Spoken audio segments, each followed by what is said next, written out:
نحمده ونصلي على رسوله الكريم اما بعد بسم الله الرحمن الرحیم اللهم صل على محمد وعلى آل محمد كما صليت على ابراہیم وعلى آل ابراہیم انك حمید مجید اللهم بارك على محمد وعلى آل محمد كما باركت على ابراہیم وعلى آل ابراہیم انك حمید مجید عن عثمان رضی اللہ تعالی عنہ قال قال رسول اللہ صلی اللہ علیہ وسلم من توضأ فأحسن الوضوء خرجت خطاياه من جسده حتى تخرج من تحت أظفاره او كما قال علیہ الصلوۃ والسلام۔ یہ حدیث ہے حضرت عثمان رضی اللہ تعالیٰ عنہ سے۔ اس میں یہ روایت بیان فرما رہے کہ رسول اللہ صلی اللہ علیہ وسلم نے فرمایا من توضأ، جس کسی نے بھی وضو کیا، فأحسن الوضو، اور بہت ہی اچھی طرح وضو کیا، صحیح جو مسنون طریقہ ہے یا صحیح یعنی بالکل کمپلیٹ طریقے سے وضو صحیح معنوں میں کیا، تو خرجت خطاياه من جسده، اس کی جو خطایا ہیں یعنی کہ غلطیاں ہیں، گناہ ہیں، وہ نکلنا شروع ہو جاتے ہیں من جسدی، اس کے جسم سے، حتی تخرج من تحت اظفاره، یہاں تک کہ اس کے ناخنوں کے نیچے سے بھی اس کے گناہ جو ہیں وہ جھڑنا شروع ہو جاتے ہیں۔ مثال کے طور پہ ایک دفعہ نبی کریم صلی اللہ علیہ وسلم تشریف فرما تھے، تو وہاں پہ ایک درخت انہوں نے دیکھا، بالکل جو پرانا یعنی آٹم کے سیزن میں بالکل جس کے یعنی سوکھے پتوں والا، تو اسے ایسے یوں ہلایا اپنی صحابہ کے سامنے، تو اس کے جو سوکھے پتے تھے ڈرائی لیوز، وہ سب گرنا شروع ہو گئے اس کے اوپر، تو انہوں نے گناہوں سے کو جھڑنے کی مثال اس سے سمجھائی۔ اب یہاں پہ اس حدیث میں جو ہم نے پڑھی، اس میں بخاری اور مسلم شریف کے اندر دونوں میں روایت موجود ہے۔ اس میں نبی کریم صلی اللہ علیہ وسلم نے فرمایا جو بھی بندہ وضو کرے اور اچھی طرح وضو کرے، پراپرلی اس کے جو سب سارے لوازمات ہیں وضو کے، ان کی صحیح خیال کرتے ہوئے وضو کرے، تو اس کے گناہ اس کی باڈی سے باقاعدہ جھڑنا شروع ہو جاتے ہیں، یہاں تک کہ اس کے ناخنوں کے نیچے تک سے اس کے جو گناہ ہیں وہ نکلنا شروع ہو جاتے ہیں۔ یعنی اگر کسی بندے نے واقعی صحیح نیت اور اخلاص کے ساتھ وضو کیا ہے، تو پھر گویا کہ وہ گناہ فری بالکل ہوتا ہو کہ اس وضو سے فارغ ہوا۔ تو ظاہر ہے وضو کی اپنی ایک بہت ہی بڑی فضیلت ہے، بینیفٹ ہے، اور اسی لیے باوضو رہنے میں ہی بہت ساری روایات سے بھی پتہ چلتا ہے کہ نجات کا ہی ایک طرح سے راستہ نکل آتا ہے۔ اور ظاہر ہے اگر غور کریں، جو خاص طور سے شاہ ولی اللہ رحمہ اللہ نے بھی لکھا ہے اور ساری اس کی ڈیٹیل ہیں، لیکن جس بھی کوئی سلیم الفطرت انسان ہے، جو جس کے اندر کوئی روحانیت کی جو بہیمت ہوتی ہے، جو ڈنگر پنا ہوتا ہے، جو صحیح یعنی معنوں میں سلیم الفطرت نیک انسان ہوتا ہے، جس کی نیک روح ہوتی ہے، پاک روح ہوتی ہے، اور گناہوں سے صحیح معنوں میں مغلوب نہیں ہوتا، گویا اس کے اوپر غشی طاری نہیں ہوتی، تو وہ جب بھی کبھی اگر نوٹ وردی چیز ہے کہ حدث کی حالت میں ہوگا، یعنی ناپاکی کی حالت میں ہوگا، تو اس کا دل کرے گا کہ فوراً پاکی حاصل کرے، اور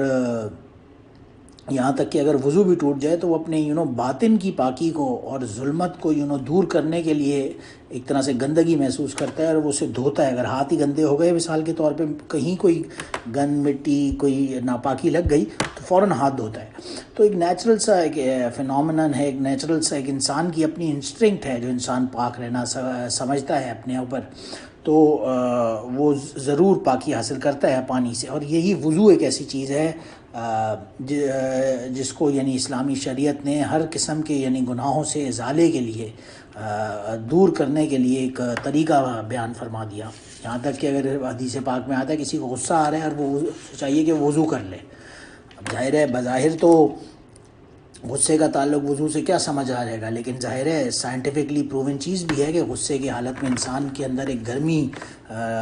حاوی ہوتی ہے، تو جب وہ وضو کرتا ہے تو اس کی باڈی خود بخود چل ہو جاتی ہے، اور وہ اس سے انشاءاللہ اللہ کے حکم سے اس کا غصہ بھی زائل ہوتا ہے۔ بہرحال یہاں پہ یہی بتایا جا رہا ہے کہ وضو کی اپنی اتنی ایک برکت ہے، اتنی ایک مرتبہ ہے، مقام ہے کہ اس سے خود بخود انسان کے اپنے گناہ جھڑنا شروع ہو جاتے ہیں، یہاں تک کہ اس کے ناخنوں کے نیچے تک سے گناہ صاف ہو جاتے ہیں۔ اور بلکہ ابو ہریرہ رضی اللہ عنہ کی ایک روایت میں آتا ہے، اذا توضأ العبد المسلم، جب کوئی مسلمان بندہ یا مومن بندہ جب وضو کرتا ہے، جب وہ منہ دھوتا ہے تو اس کے سارے جو چہرے کے گناہ ہیں وہ معاف ہو جاتے ہیں۔ پھر جب وہ انسان اپنے ہاتھ دھوتا ہے تو جو کوئی بھی گناہ اس کے ہاتھوں نے کیے ہوتے ہیں وہ معاف ہو جاتے ہیں، اور پھر وہ پاؤں دھوتا ہے تو جو کوئی بھی گناہ اس کے پاؤں نے کیے ہوتے ہیں وہ سب اس کے گناہ معاف ہو جاتے ہیں۔ ظاہر ہے منہ کے گناہوں کا مطلب کوئی کسی نے بد نظری کی ہے، گناہ کیا، لیکن اس نے وضو کر لیا، اس نے اللہ سے گویا کہ ایک ان اے وے اللہ سے وہ توبہ ہی کر رہا ہے کہ وہ اب اللہ کی طرف رجوع اللہ کر رہا ہے۔ تو اسی طرح پھر وہ کلی کرے گا، ناک میں پانی ڈالے گا، تو زبان کے گناہ، ناک کے گناہ سارے خود بخود اس وضو سے جھڑنا شروع ہو جائیں گے۔ اور ظاہر ہے قرآن پاک میں بھی آتا ہے ان الحسنات یذہبن السیئات، کہ جو نیکیاں ہیں وہ گناہوں کو دھو دیتی ہیں۔ ظاہر ہے وضو بھی ان اٹ سیلف ایک نیکی ہی ہے۔ صحیح انسان جب نیت سے اللہ کے لیے خالص اخلاص کے ساتھ وضو کرتا ہے تو وہ ایک نیکی کر رہا ہے، تو یہ خود بخود اس کے گناہوں کو گویا کہ دھونا شروع کر دیتی ہے۔ ظاہر ہے تو اسی لیے یہ بہرحال قرآن پاک کی بھی ایک آیت میں جیسے آتا ہے سورہ ہود میں ان الحسنات یذہبن السیئات، لیکن ظاہر ہے آف کورس اس میں کوئی کبائر گناہ اگر کسی نے کیا ہے، گناہ کبیرہ کیا ہے، تو اس کے بارے میں تو سورہ نساء میں آتا ہے ان تجتنبوا کبائر ما تنہون عنہ نکفر عنکم سیئاتکم، اگر جو بندہ ہے وہ کبائر گناہوں سے بچتا رہے گا تو پھر اس کے گناہ معاف ہوں گے۔ یہ نہیں کہ اگر کوئی بندہ کبیرہ گناہوں میں انوالو ہو اور وہ اس کے گناہ بھی وضو کرنے سے معاف ہو جائیں گے تو ظاہر ایسا نہیں ہوگا، لیکن بہرحال جو بھی مائنر انسان کی غلطیاں ہیں، خطایا ہیں جیسے کہا گیا حدیث پاک میں، یا گناہ ہیں، وہ ضرور انشاءاللہ تعالیٰ اللہ کے حکم سے معاف ہو جائیں گے۔ اور پھر ایک روایت میں آتا ہے حضرت عمر بن خطاب رضی اللہ عنہ کی کہ رسول اللہ صلی اللہ علیہ وسلم نے فرمایا ما منکم من احد ان یتوضأ فیبلغ ویصبح بالوضوء ثم یقول اشہد ان لا الہ الا اللہ وان محمدا عبدہ ورسولہ الا فتحت له ابواب الجنہ الثمانیۃ یدخلها من ایہا شاء، کہ جب کوئی بندہ صحیح معنوں میں وضو کرتا ہے اور پھر وہ یہ دعا مانگے اشہد ان لا الہ الا اللہ و اشہد ان محمدا عبدہ ورسولہ، تو اس کے لیے جنت کے تمام دروازے، یعنی 8 دروازوں کا ذکر ہے کہ اس کے لیے جنت کے 8 دروازے کھول دیے جاتے ہیں، یدخلھا من ای شاء، جس دروازے سے وہ چاہے وہ جنت میں داخل ہو جائے۔ یعنی وضو گویا کہ اس نے ایک جو فزیکل اپنی پاکی ہے وہ حاصل کر لی، جو یعنی انٹرنسک ناپاکی تھی اس کو دھو دیا اپنی باڈی سے، اور پھر جو نان انٹرنسک یعنی کہ اس کا ایمان کا اصل جو تعلق ہے، اس کے اندر کی جو روحانیت ہے، اس کی بیماری دھونے کے لیے کلمہ شہادت بتایا اشہد ان لا الہ الا اللہ وان محمدا عبدہ ورسولہ، اس نے یہ بھی ساتھ میں پڑھ لیا، تو اب گویا کہ اس نے اپنی انر سیلف کو بھی پاک کر دیا۔ اب وہ جس جنت کے 8 دروازے کھل گئے، اب جس دروازے سے وہ چاہے داخل ہو جائے۔ ظاہر ہے بہت ساری فضیلتیں ہمیں وضو کی ملتی ہیں اور بے تحاشا ہمیں اس کے بینیفٹس پتہ چلتے ہیں۔ ایک دوسری روایت میں تو یہاں تک آتا ہے حضرت ابو ہریرہ رضی اللہ عنہ کی، جس میں رسول اللہ صلی اللہ علیہ وسلم نے فرمایا ان امتی یدعون یوم القیامۃ غرا محجلین من اثار الوضوء فمن استطاع منکم ان یطیل الغرۃ فلیفعل، کہ قیامت کے دن کا ذکر آ رہا ہے کہ میرے امتی جو ہوں گے قیامت کے دن اس حال میں بلائے جائیں گے کہ جو ان کے وضو کے آثار ہوں گے۔ ظاہر ہے جو اس نے باڈی میں وضو کیا، اس نے ہاتھ دھوئے، منہ دھویا، پاؤں دھویا، تو وہ اس کا چہرے، ان امتیوں کے ہاتھ پاؤں جو ہوں گے وہ روشن اور منور ہوں گے، ان سے لائٹ نکل رہی ہوگی۔ اور اسی لیے فرمایا کہ جو کوئی بھی تم میں سے اس روحانیت کو بڑھا سکے تو اور مکمل کر سکے وہ اس سے ایسا ضرور کرے۔ یعنی ظاہر ہے یہ وضو سے ہی متعلق بات ہو رہی ہے کہ جو بندہ وضو کرے گا تو اس کے قیامت کے دن وہ جو باڈی پارٹس ہوں گے وہ منور ہوں گے، ان سے روحانیت نکل رہی ہوگی، ان سے لائٹ نکل رہی ہوگی، نور ہوگا۔ تو وہ اس نور کو بڑھانے کا اور کیا طریقہ ہے کہ وضو اچھی طرح کرے، جو مسنون طریقے سے صحیح معنوں میں اخلاص کے ساتھ وضو کرے گا تو قیامت کے دن اس کے وہ باڈی کے جو اعضاء ہوں گے، باڈی پارٹس ہوں گے، وہ منور ہوں گے۔ سبحان اللہ، تو اس کے لیے اتنی ظاہر ہے برکت اور رحمت قیامت کے دن بھی اسے ملے گی، دنیا میں بھی اس کے گناہ معاف ہوں گے اور آخرت میں تو ملے گی جو بینیفٹس ہوں گے ایک وضو کے کرنے سے صرف صحیح معنوں میں۔ اور پھر کوئی بندہ ظاہر ہے اگر مشکل میں تکلیف میں وضو کرتا ہے تو اس کا اپنا ایک اور بڑا مقام ہوگا. ایک روایت میں آتا ہے حضرت ابو ہریرہ رضی اللہ عنہ کی، نبی کریم صلی اللہ علیہ وسلم نے ایک مرتبہ فرمایا الا ادلکم علی ما یمحو اللہ بالخطایا ویرفع بالدرجات، میں تمہیں بتاؤں ایسی چیز بتاؤں جس سے اللہ تمہاری جو خطایا یعنی کہ غلطیاں گناہ ہیں انہیں معاف کرتا ہے، اور یرفع بالدرجات اور تمہارے درجات بلند کرتا ہے. ظاہر صحابہ نے عرض کیا یا رسول اللہ بلا یا رسول اللہ. اس پر پھر نبی کریم صلی اللہ علیہ وسلم نے فرمایا اسباع الوضوء علی مکارہ وکسر الخطایا الی مسجد وانتظار الصلاۃ بعد الصلاۃ فذلکم الرباط فذلکم الرباط، کہ تکلیف اور ناگواری کے باوجود پوری طرح وضو جو بندہ کامل کرتا ہے، یعنی اسے مشکل ہے، ٹھنڈ لگ رہی ہے، لگ رہی ہے، پانی گرم نہیں آ رہا کسی فارم میں، یا سردی ہے یا وائس ورثہ گرمی ہے اور پانی بہت زیادہ گرم ہے مثال کے طور پہ، تو اس صورت میں بھی مشکل ہو سکتی ہے. کوئی بندہ فزیکلی تکلیف میں ہے، جھک نہیں سک رہا، مشکل سے وضو کر رہا ہے، لیکن اس مشکل کے باوجود ہونے کے کسی بھی فارم میں مشکل ہے انٹرنل یا ایکسٹرنل وجوہات کی بنیاد پر، لیکن وہ مشکل کے باوجود وضو کرتا ہے جب کامل، اور پھر مسجد کی طرف جاتا ہے، مسجدوں کی طرف جو زیادہ قدم پڑتے ہیں جس بندے کے، اور ایسا بندہ جو ایک نماز کے بعد دوسری نماز کا منتظر رہتا ہے، ایک نماز ہوئی ہے تو پھر ویٹنگ کہ when is going to be the next صلات. یہ ایسا بندے ہیں 3 جن کے بارے میں فرمایا یہی ذالکم الرباط، یہ رباط ہیں، اصلی رباط ہیں. رباط کہتے ہیں جو مسلم باؤنڈریز کے اوپر جو پڑاؤ ڈال کے جو گارڈز جو سیکیورٹی کے لیے بیٹھتے ہیں، یعنی اس کا اصل مطلب جو ہے یہ اسلامی سرحد پر پڑاؤ ڈالنے کے لیے، دشمن کے حملے سے جو حفاظت کے لیے جو لوگ جو گارڈز جو سیکیورٹی اہلکار بارڈرز پہ بیٹھتے ہیں، یا کوئی چھوٹے لیول پہ کسی گھروں پہ مسجدوں کو سیکیورٹی پرووائڈ کرتے ہیں، ایسے جو سیکیورٹی کے لوگ ہوتے ہیں اہلکار ہوتے ہیں ان کو رباط کہا جاتا ہے. گویا ان کا بڑا ظاہر اپنا ایک مقام ہے. تو مشکل کے باوجود وضو کرنا پھر اس کا اپنا اتنا مقام ہے کہ یہ تو گویا رباط میں سے ہے، یہ تو گویا کہ دشمن سے لڑنے کے لیے، دشمن سے پروٹیکشن کے لیے ایک سیکیورٹی اہلکار کے طور پہ پروٹیکشن کے لیے پہرے دار بنا ہوا کھڑا ہوا ہے. ظاہر ہے اس کا اپنا ایک مقام آبویسلی وضو کا ہی اتنا بتایا گیا میں بار بار روایات میں، اور صحیح معنوں میں اہتمام کر کے پھر وضو کرنا اس کی ایک اپنی ظاہر ایمانی شان ہے، اور یہ ایک ایمان کی گویا سائن آف ایمان ہے بندے کا اپنا. یہ ایک روایت سے بھی پتہ چلتا ہے حضرت ثوبان رضی اللہ عنہ کی، جس میں آتا ہے نبی کریم صلی اللہ علیہ وسلم نے فرمایا استقیموا ولن تحصوا واعلموا ان خیر اعمالکم الصلاۃ ولا يحفظ علی الوضوء الا مؤمن، کہ صحیح ٹھیک راستے پر چلو، صراط مستقیم پر قائم رہو، لیکن ظاہر ہے صراط مستقیم کیونکہ بہت مشکل ہے اس لیے تم اس پر قابو اور صحیح معنوں میں نہیں رکھ سکو گے، لیکن بی ویئر کہ تمہارے جو سارے اعمال ہیں ان میں سب سے بہتر چیز نماز ہے. اور وضو جو ہے، وضو کی صحیح معنوں میں نگہداشت کرنا ایک مومن بندہ ہی کر سکتا ہے. صحیح معنوں میں جو مومن ہوگا، جو مسلمان ہوگا، لا یحافظ علی الوضوء الا مؤمن، صحیح معنوں میں وضو کی حفاظت کرنا وہ ایک مومن کے علاوہ مشکل کام ہے کسی کے لیے کرنا.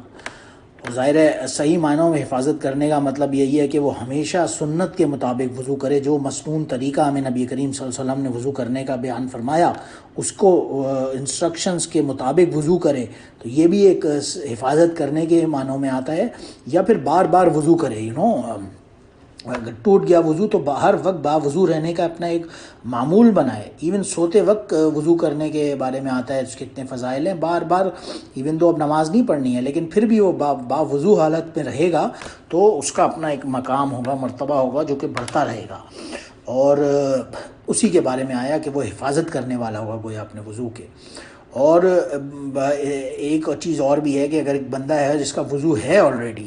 اب اگر وہ وضو اس کے اوپر سے کرتا ہے تو اس کے بارے میں تو آتا ہے من توضأ علی طہر کتب لہ 10 حسنات، اس کے لیے 10 نیکیاں اور ایکسٹرا 10 نیکیاں لکھی جاتی ہیں جو وضو ہے اور ہونے کے باوجود وضو کرتا ہے۔ اور پھر کوئی بندہ جو وضو کرنے کی صحیح طریقے سے اپنا معمول نہیں بناتا یا اس سے درگزر کرتا ہے، اسے اگنور کرنے کی کوشش کرتا ہے، اس کے اپنے پھر برے اثرات اس بندے کے اوپر خود پڑتے ہیں، کیونکہ رسول اللہ صلی اللہ علیہ وسلم نے اس بارے میں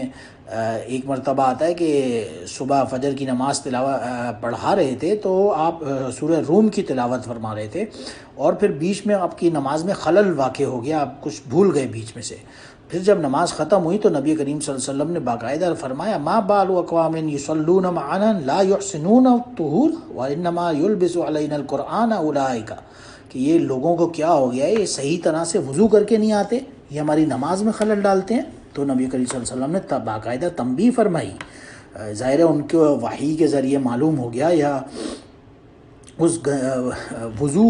نہ کرنے والا جو بھی شخص ہوگا جو داخل ہوا ہوگا، اس کی اس اگنورنس کی وجہ سے باقاعدہ پوری نماز میں خلل واقع ہو گیا نبی کریم صلی اللہ علیہ وسلم کی، اور یہ نبی کریم صلی اللہ علیہ وسلم کو بات ناگوار گزری۔ تو وضو صرف کرنا اپنی حد تک ہی نہیں، اس سے یہ بتاتا ہے کہ یہ ایک باقاعدہ جماعت کے لیول پہ بھی دوسروں کے اوپر انفلوئنس ہوتا ہے اس کا باوضو نہ رہنے کا، تو اس سے بچنا چاہیے اور انسان کو کوشش کرنی چاہیے کہ وضو کی حالت میں زیادہ سے زیادہ رہنے کی کوشش کرے۔ اور وضو کے علاوہ پھر ایک دوسری چیز ہے مسواک، اس کی اپنی ایک بہت زیادہ اہمیت اور فضیلت ہے۔ ظاہر ہے آج کل کے دور میں تو جو میڈیکل سائنس اور ڈینٹسٹری ہے، خاص طور سے اگر کسی ڈینٹسٹ وغیرہ سے بات کی جائے تو وہ اس کے اتنے زیادہ بینیفٹس بتاتے ہیں، میڈیکل سائنس کی بکس کے اندر اس کے اتنے بے تحاشا ایمپل بینیفٹس لکھے ہوئے ہیں مسواک کے اپنے۔ اور ہمیں جو حدیث پاک میں فرمایا گیا امی عائشہ رضی اللہ عنہ کی السواک مطہرۃ للفم ومرضاۃ للرب، اس سے بڑی اور کیا بات ہو سکتی ہے کہ اس جو سواک ہے، مسواک کرنا، یہ منہ کی صفائی ہے اور رب کی رضا ہے۔ ظاہر ہے جسے رب کی رضا مل گئی اسے اور کیا چاہیے ہوگا پھر، تو ایک مسواک کو خالی منہ کی پاکی صفائی اور پھر رب کی رضا کہا گیا۔ اور اسی لیے شاید ایک روایت میں نبی کریم صلی اللہ علیہ وسلم نے فرمایا لولا ان اشق علی امتی لامرتم بالسواک عند کل صلاۃ، کہ اگر مجھے یہ خدشہ نہ ہوتا کہ میری امت کے اوپر مشکل ہوگی، مشقت ہوگی، تو میں انہیں آرڈر دیتا کہ ہر نماز سے پہلے وہ مسواک کریں۔ یعنی اس کی نبی کریم صلی اللہ علیہ وسلم کی قریب اتنی اس کی ایک اہمیت تھی مسواک کرنے کی کہ فرماتے ہیں میرا دل کرتا ہے کہ تمہیں میں ساری ہر نماز سے پہلے آرڈر دے دیتا نا مسواک کرنے کا، اگر مجھے یہ ڈر نہ ہوتا۔ ظاہر ہے ہر مسواک بندے کے لیے غالباً پاسبل نہیں ہوگا، ہر وقت مسواک اویلیبل ہونا، پھر ہر وقت ساتھ رہنا، پھر ہر نماز سے پہلے اسے کرنا، یہ ہر بندے کے لیے ایزیلی شاید مشکل ہو، اسی وجہ سے انہوں نے آرڈر نہیں فرمایا، لیکن گویا کہ اتنی ایمفسس کے ساتھ یہ بات فرمائی کہ مسواک کیا کرو۔ غالباً اس کی وجہ ایک دوسری روایت میں بھی آتی ہے کہ نبی کریم صلی اللہ علیہ وسلم فرماتے ہیں ما جاءنی جبرائیل علیہ السلام قط الا امرنی بالسواک لقد خشیت ان اخفی مقدم فیہ، کہ جبرائیل علیہ السلام جب بھی میرے پاس تشریف لاتے ہر دفعہ انہوں نے مجھے مسواک کے لیے ضرور کہا، یعنی مجھے پھر آگے فرماتے ہیں لقد خشیت ان اخفی مقدم فیہ، کہ میں اتنا پھر وہ مجھے جب بھی جبرائیل علیہ السلام تشریف لاتے وہ ضرور مجھے مسواک کرنے کی تلقین کرتے، اور پھر میں مسواک ظاہر کرتا تو مجھے خدشہ ہوا کہ کہیں میں مسواک کر کے اپنے آگلے دانتوں کو ہی نہ گھس ڈالوں۔ تو اتنا زیادہ ایمفسس کے ساتھ باقاعدہ جبرائیل علیہ السلام تلقین فرمایا کرتے تھے وضو یہ مسواک کی، اور اسی وجہ سے پھر نبی کریم صلی اللہ علیہ وسلم نے آف کورس اسے اڈاپٹ کیا۔ اور امی عائشہ رضی اللہ عنہ فرماتی ہیں کہ لا یرکض من اللیل ولا النہار فاستیقظوا الا یتوسق قبل ان یتوضا، کہ کبھی بھی ایسا نہ ہوتا دن میں یا رات میں جب نبی کریم صلی اللہ علیہ وسلم کبھی بھی سو کر اٹھتے تو آپ ہمیشہ وضو سے پہلے مسواک ضرور فرماتے، پہلے مسواک کرتے اور اس کے بعد وضو کرتے، یہ آپ صلی اللہ علیہ وسلم کا معمول تھا۔ اور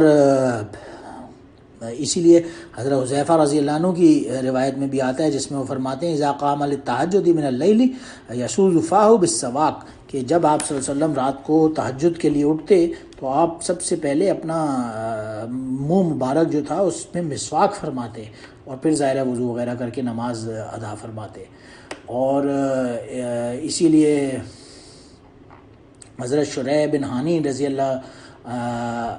عنہا جو تھیں، انہوں نے عائشہ رضی اللہ عنہ سے ایک مرتبہ پوچھا بھی ای شیء کان یبدأ رسول اللہ صلی اللہ علیہ وسلم کہ اذا دخل، جب نبی کریم صلی اللہ علیہ وسلم کے معمول کے بارے میں پوچھا امی عائشہ رضی اللہ عنہ سے اور شریح بن حانی نے کہ آپ کا کیا معمول تھا جب آپ گھر میں داخل ہوتے، تو آپ امی عائشہ رضی اللہ عنہ نے فرمایا بالسواک، آپ ہمیشہ سواک کرتے، جب بھی گھر تشریف لاتے سب سے پہلے سواک کرتے، اپنی منہ کی صفائی کا ظاہر ہے اتنا خیال کرتے۔